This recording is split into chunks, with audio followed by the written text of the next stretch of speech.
ادریس آزاد کا article discourse analysis جدید لسانیت کے طلباء کے لیے۔ جدید لسانیت فی زمانہ وہ واحد مضمون ہے جس کے ماہرین کی تعداد کسی قوم کے پاس جتنی زیادہ ہوگی وہ قوم اپنے سروائیول کی جنگ میں اتنی زیادہ طاقتور ہوگی۔ یہ زمانہ ایٹم بم بنا کر ترقی کرنے کا نہیں بلکہ باتیں بنا کر ترقی کرنے کا ہے۔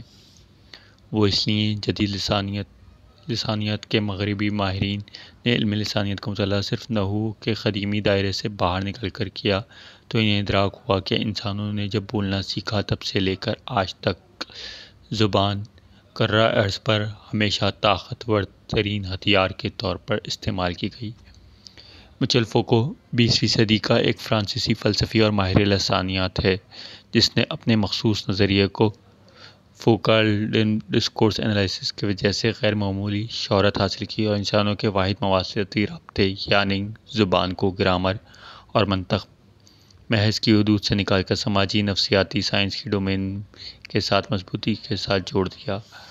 فوکو نے ڈپلومیسی کے ڈسکورس کا پردہ چاک کر کے انسانی جذبات کو ایسی بے دردی کے ساتھ عریاں کیا تب سے لے کر آج تک دنیا بھر کے تمام زبانیں خود اپنے سطر چھپانے میں بری طرح مصروف نظر آتی ہیں۔ جینالوجی علم النساب کو کہتے ہیں۔ فوکو جینیالوجی کی تاریخ میں بے حد دلچسپی رکھتا تھا۔ فوکو نے اپنے مطالعات سے اخذ کیا کسی خاص تاریخی عہد میں ہمیشہ کسی ڈسکورس کی تخلیق کا گہرا تعلق طاقت کے ساتھ رہا ہے۔ لیکن اس سے پہلے ہم فوکو کو اس قدر مشکل خیال کو آسان بنا کر سمجھنے کی کوشش کریں گے۔ ضروری ہے کہ ہم اسے مخصوص اصطلاح کے معنی پہلے اچھی طرح خود سے سمجھ لیں۔ ڈسکورس کیا ہے؟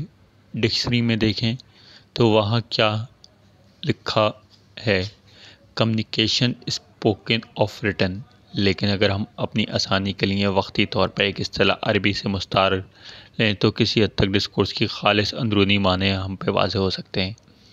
عربی میں استعمال ہوتی ہے معروف۔ معروف کہتے ہیں اس قول یا عمل کو جس کے لوگوں کی اکثریت کی طرف سے مقبولیت حامل ہو۔ ڈسکورس بھی ایسا ہی قول یا عمل ہے جو لوگوں کو ایک خاص گروہ میں معروف ہو۔ معروف کا لفظ عارف سے منسلک ہے۔ عارف کے معنی واقف ہیں۔ معروف ایسا قول یا عمل جس سے کسی خاص گروہ میں لوگوں کی اکثریت واقف ہوتی ہے۔ اسے ہم مزید آسانی کے لیے رجحان بھی کہہ سکتے ہیں، لیکن یہ وہ عوامی رجحان ہوگا جو کسی خاص گروہ کے لیے مخصوص ہو۔ مثال کے طور پر میڈیکل کی فیلڈ میں ڈسکورس سے مراد میڈیکل کی فیلڈ میں موجود گروہ کا عوامی رجحان ہے۔ اس طرح ڈسکورسز کی مختلف قسمیں ہوتی ہیں۔ Legal discourse, political discourse, religious discourse وغیرہ سب اپنے اپنے گروہ میں موجود افراد کے عوامی رجحانات ہیں۔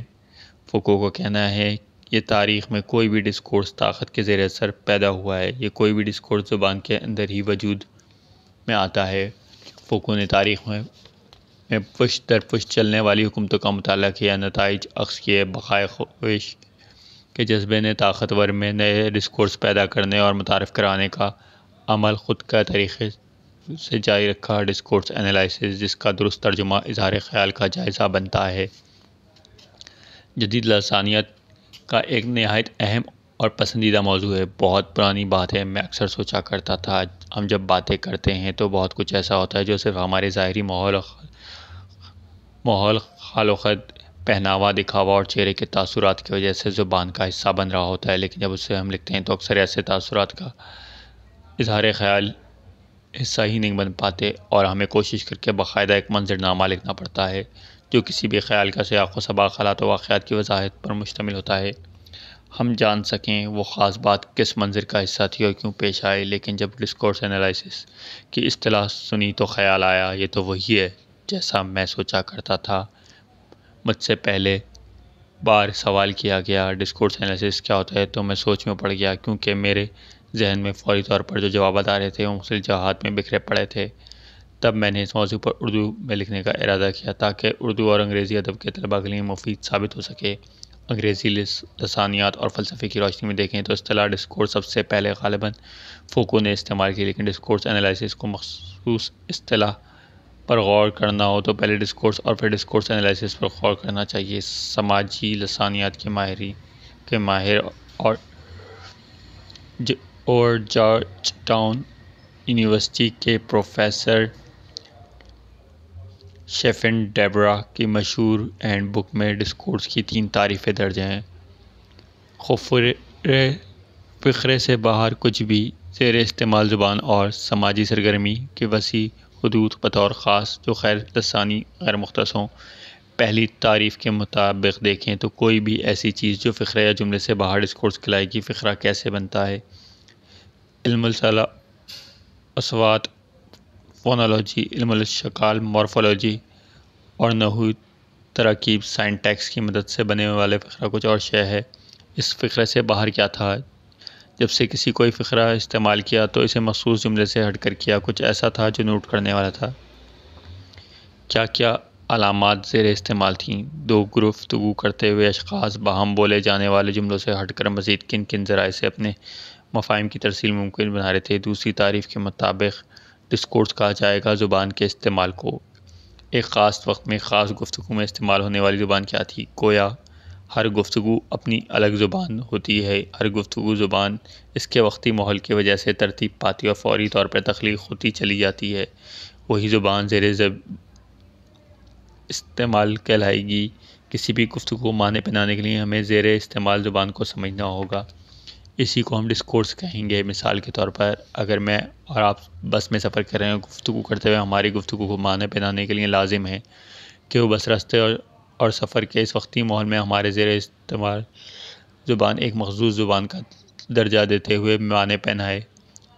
تیسری تعریف کا تعلق اکیڈمیا کے ساتھ زیادہ گہرا ہے، یعنی سماجی سرگرمی کے وسیع حدود بطور خاص جو غیر لسانی و غیر مختص ہوں۔ چنانچہ اس تعریف کے مطابق ڈسکورس وہ سماجی سرگرمیاں بھی شامل ہو جاتی ہیں جو غیر لسانی ہیں۔ مثلاً وہ کپڑے گفتگو کرنے والوں نے پہنے ہوئے، ان کے پاس کیا کیا چیزیں تھیں، مثلاً موبائل کون سا تھا، گاڑی کون سی تھی، سوٹ کیس کون سا تھا، ذرائع ابلاغ کون کون سے تھے، وغیرہ وغیرہ۔ وہ کھڑے کس طرح تھے، ان میں کون کس وقت ایک ٹانگ پر بوجھ ڈال کر کھڑا تھا، کون کس وقت سر پر ہاتھ پھیر رہا تھا، کس نے پینٹ کی جیب میں ہاتھ ڈال رکھے تھے۔ یہ سب سماجی سرگرمیاں ہیں جن کا گہرا تعلق معنی کے ساتھ ہے۔ یہی وجہ ہے کہ انہیں ہم ڈسکورس کہیں گے۔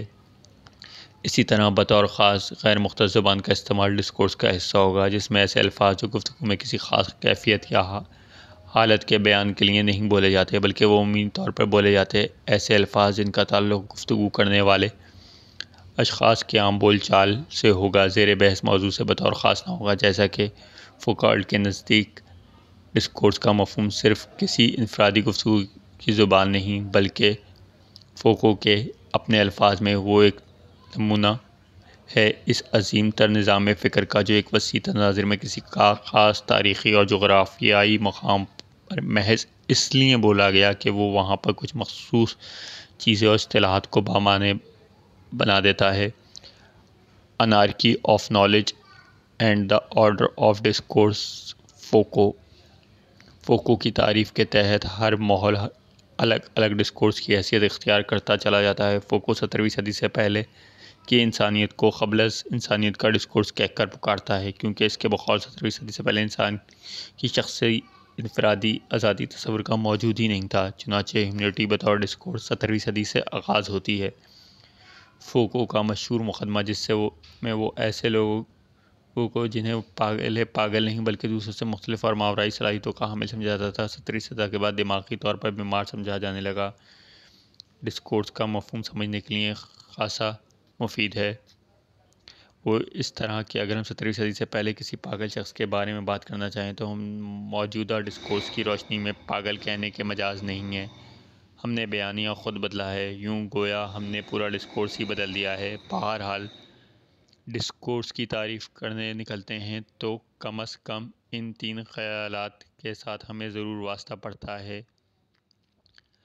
جملے سے باہر کچھ بھی زیر استعمال زبان سماجی سرگرمی کی وسیع حدود بطور خاص جو غیر لسانی و غیر مختص ہوں۔ ختم شد۔